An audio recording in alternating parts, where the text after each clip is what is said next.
Hello, friends. My name is Dr. Vivek Pandit, and I'm back again with another real story. Yes, friends, this is a real incident that happened with me, and the backdrop is of all the places, Goa. So, I present to you Goa in a very different flavor. I have titled this story as Green Raincoat. So, here goes The Green Raincoat. It was a decent buy, perhaps even a bargain. He wasn't much of a shopper and certainly not one to chase after discounts, but the raincoat caught his eye. It hung alone in the corner of the store, fluorescent green, a bit too bright for his taste. Still, it was marked down 60%. At rupees 380 rupees, it was impossible to pass it by. It would be perfect for the upcoming holiday with his wife in Goa, he reasoned. July rains would be in full swing, and the raincoat would make their long beach walks comfortable and dry. In his mind, he pictured the scene, the endless stretch of the beach, waves crashing on one side, lush tropical greenery on the other. Wearing the green raincoat, he would pull the hood snugly over his head, walking in step with the rhythm of the rain. His wife, 25 years by his side, might indulge him on his dreamy walk, though he knew she would never own a raincoat herself. I would rather get soaked, she laughed. She promised to join him. They had done Goa before, visiting every church, fort, and party circuit. This time, however, they had only one plan: to read, swim, nap, and walk in the rain. The green raincoat would be the symbol of this cherished simplicity. On travel day, he carefully packed the raincoat in his backpack, snug among the knickknacks for their journey. The moment they landed in Goa, his excitement was infectious. The sight of rain washed greenery and juicy clouds hovering over the Arabian Sea made him smile, a gleam of childlike anticipation in his eyes that his wife noticed with an amused but indulgent nod. Each morning, he woke with the second ring of his alarm, slipping on his swimming trunks, shoes without socks, and of course, the backpack that held the green raincoat. And each morning, his wife, who had never pretended to be a morning person, would join him, although in a groggy state, half awake. The beach was breathtaking, with the early twilight casting a mystical glow on the sand. They walked, enjoying the soothing sounds of the waves and the chorus of distant seagulls. He would look up at the sky, noting the overcast clouds with a hopeful glint in his eyes, but I'm afraid no rain fell. At least none that was worth the green raincoat. For 6 days, Goa flirted with the promise of a downpour. The clouds hung heavy over the horizon, and the air held that unmistakable, thrilling tension before rain, yet it only drizzled, enough to wet the leaves and tease his anticipation.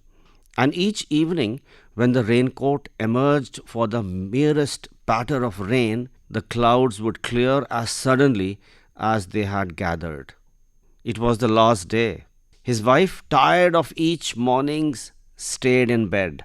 "You go ahead," she mumbled sleepily. The beach was shrouded in quiet, seemed even more beautiful. He set off for his longest walk yet, thinking he might cover 6 kilometers. Halfway through, as he turned to head back, he saw it. Dark clouds massing overhead in a heavy swell. In an instant, a torrent of rain began to fall. Excitement surged. He pulled off his backpack and unzipped it with practiced hands, ready to don the green raincoat he had bought just for himself. But as he reached for the raincoat, he felt a sudden sharp sting on his calf. He spun around, heart pounding, to see a growling stray dog. its teeth bared and hackles raised, eyeing him fiercely. Blood prickled at his skin as he stared in shock, realizing too late he had been bitten.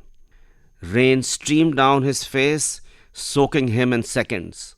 He backed away, clutching his leg, while the downpour intensified. The green coat lay forgotten in his backpack, unreachable, as he limped away, drenched and shaken.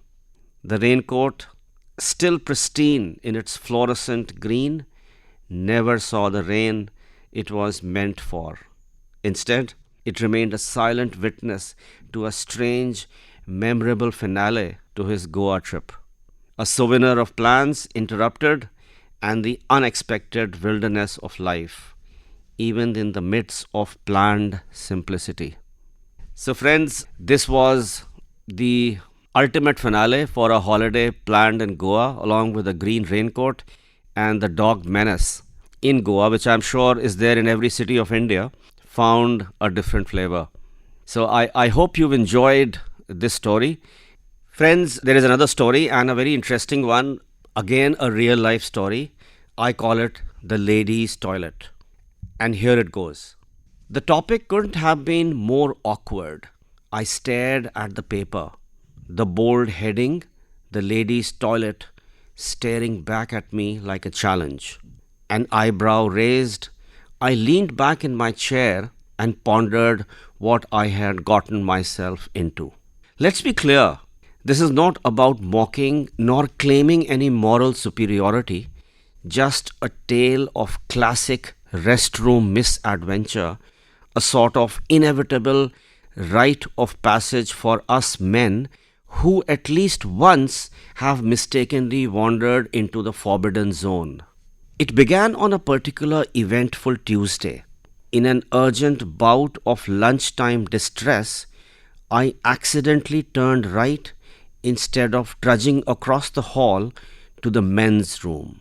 I was, in a very literal sense, in a hurry. It will just take a minute, I reassured myself, slipping inside with the steely precision of a special operations agent on a top secret mission. I carefully latched the door behind me, surveying this uncharted territory, feeling a bit like Indiana Jones. And then fate struck faster than my lunch that I had. There was a knock, a soft one, the kind that says, I too am in a hurry. Not the heavy pounding of a guy waiting his turn with exasperation. Oh no, this was much worse. I froze, mid-breach, my mind racing as I considered my options. Abandon ship, remain hidden. There was no winning in any situation. Another knock, firmer this time. Reality hit. I had seconds before someone discovered me. Hastily, I prepared to leave, but as I unlatched the door, the gaze I was met with felt like a lifetime's worth of disapproval condensed into one split second. The woman in front of me, a colleague no less, looked as though she had encountered the Loch Ness monster in business as casual. I managed a smile, perhaps an unwise choice, and gave her a sheepish nod. She didn't return it. I was officially a deer in the headlights. All I could think of was taking a half day, maybe even going home and resigning. But I knew that by tomorrow everyone would know. I prayed she might slip and fall in the hallway and have temporary memory loss. But life isn't that kind. By the next day, the whispers and snickers followed me down every hallway. But the real kicker was yet to come. A male colleague approached me, looking deeply puzzled. There's a strange sign on the ladies' toilet door, he said. This is really not the men's room. Any idea why? I shrugged, keeping my expression as innocent as a newborn lamb. Thank you, people. That was my second story, the ladies' toilet.